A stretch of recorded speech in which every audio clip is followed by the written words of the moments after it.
अच्छा जी। मुफ्ती साहब, क्या रोज़े की हालत में भी को इल्म यूँ बोल सकते हैं? जी देखिए, इसमें दो कस्म के राय हैं।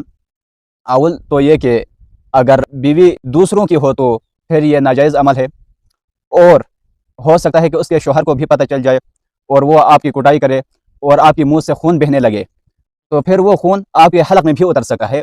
इससे रोज़ा टूट सकता है।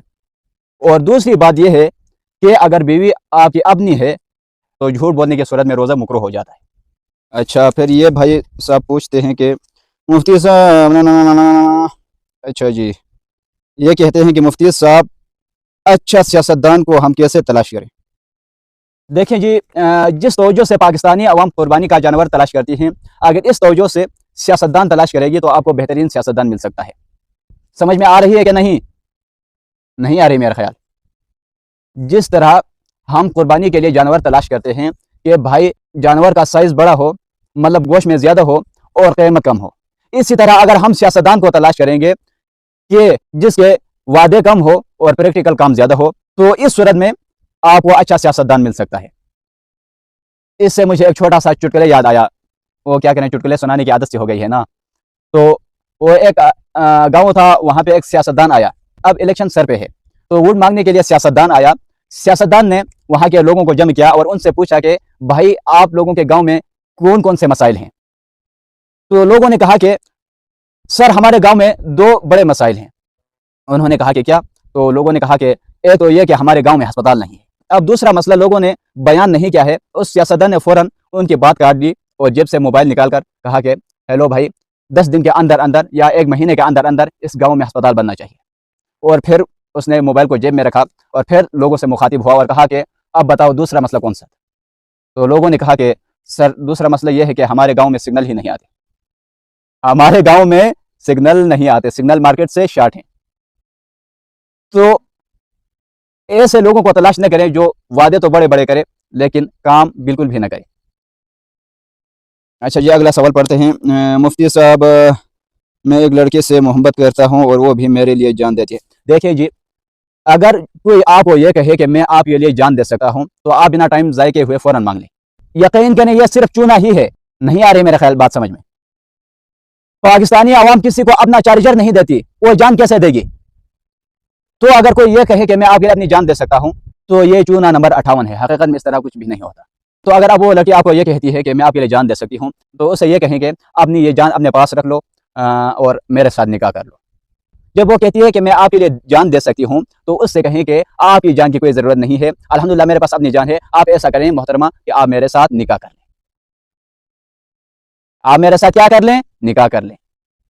ये मोहब्बत को साबित करने का आसान तरीका है और सबसे अहम बात भी यही है, क्योंकि देखिए ना, ये जब मोहब्बत हो जाती है तो इसका अंजाम क्या होता है? निकाह ही होता है ना। तो आप फ़ौरन निकाह कर लेना। फिर ये नाजायज़ रिश्ता आप क्यों कायम कर रहे हो? फ़ौरन निकाह कर लें और इस नाजायज़ रिश्ते को जायज़ में बदल दें। यहाँ से भी मुझे एक छोटा सा चुटकुला याद आया। एक दिन मैं बस में बैठा था, कहीं सफ़र के लिए जा रहा था, तो खिड़की के पास एक बंदा आया और मुझे कहा कि मुफ्ती साहब मैं भूखा हूँ, अगर हो सके तो मुझे कुछ खिला दें या कुछ पैसे दे दें। इस तरह कुछ कहा। मुझे जुमला पूरी तरह याद नहीं, लेकिन बहरहाल मतलब यही था। तो मैंने उस बंदे को देखा तो मुझे उसकी जो शक्ल है वो कुछ जानी पहचानी से लगी। फिर मुझे याद आया कि यार ये तो वो बंदा है। तो उसने एक किताब लिखी थी जिसका नाम था पैसे कमाने के 100 तरीक़े। पैसे कमाने के 100 तरीक़े।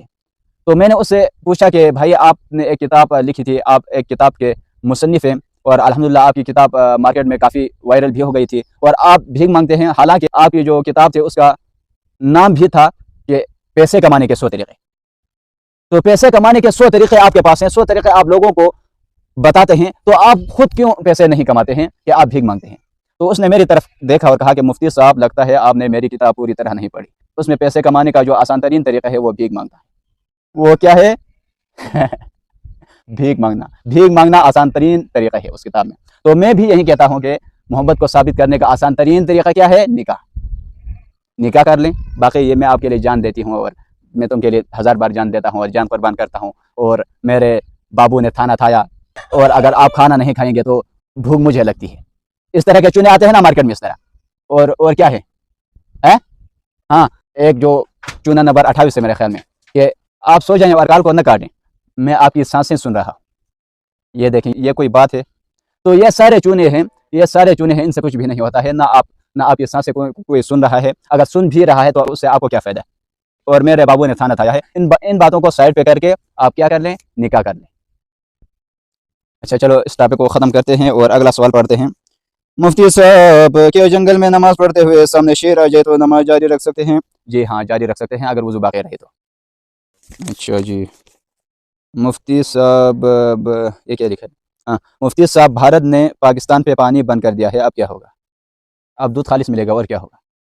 भाई ये बातें मेरे और आपके बस से बाहर हैं। इनको रहने दे, इनको आपस में हुकूमतें हैं वो आपस में डील कर लेंगी, इनका टेंशन आप न लें। इनका टेंशन लेने की ज़िम्मेदारी हुकूमत की है, समझ गए? अच्छा जी, ये भाई साहब कह रहे हैं कि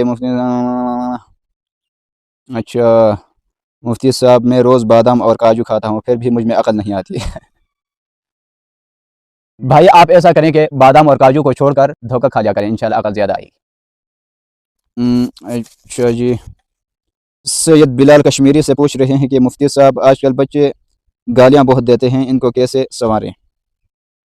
देखें जी, बच्चों को संवारने का जो बेहतरीन तरीका है वो ये है कि जब ये शुरू में जब ये गालियाँ देना शुरू करते हैं तो वालिदैन क्या करते हैं कि वालिदैन हंसते हैं, तो फिर इससे बच्चे ख़राब हो जाते हैं। तो शुरू में जब बच्चा गाली दे तो उन पे गुस्सा करें और उनको ये एहसास दिलाएं कि ये बुरी बात है, इसको आइंदा न करें। इसी तरह बच्चों को हम सुधार सकते हैं। और अगर शुरू में इनको इसी तरह छोड़ जाए तो बाद में ये फिर मुश्किल होगा, इनको सुधारना फिर मुश्किल बन जाता है। और ये बात इस भाई साहब की ठीक है कि आजकल के बच्चे बहुत गालियाँ देते हैं, आजकल के बच्चे तो बहुत ही गंदी गालियाँ देते हैं। और एक हमारा बचपन हुआ करता था, जब हम गालियाँ देते थे बहुत ज़्यादा गुस्से में आते थे और एक दूसरे को गालियाँ देते थे, तो गालियाँ देने का हमारा जो स्टाइल था वो कुछ इस तरह होता था कि हमजा पमजा टमजा या नाजिया पाजे टाजे, हम इसी तरह की गालियाँ देते थे। और आजकल के बच्चे तौबा तौबा।